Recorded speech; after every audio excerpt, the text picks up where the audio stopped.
So evaluation of these generative models that are everywhere, OpenAI, ChatGPT, Midjourney, is very rare.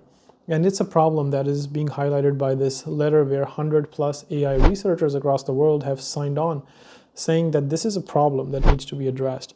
That all these companies do their own evaluations, but the researchers in the open source community, in the research community, are not able to verify any of the results because the results are not even out there to verify. They can't even test these models from that point of view, which is a big concern because I'm not talking about just accuracy metrics. I'm talking about bias. If you generate anything from these models, does that make you legally liable for infringing on someone else's copyright?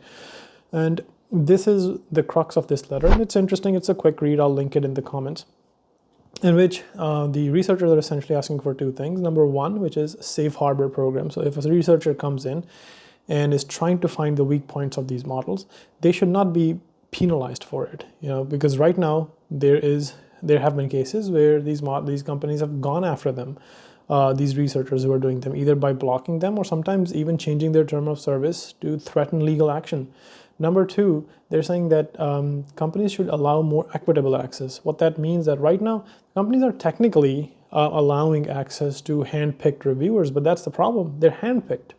That these models from a research point of view, research vulnerability point of view, should be open to everyone who possesses the requisite knowledge to evaluate it. And that is, I think, a very relevant and a very decent and a basic ask that should be made.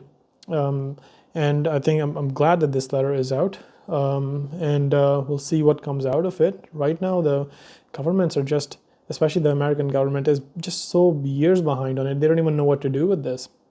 And it's a core issue because these models are being let out onto the world, onto society, and we have to deal with the consequences of them. And one way of doing that is by doing independent evaluations. So we'll see what comes out of it.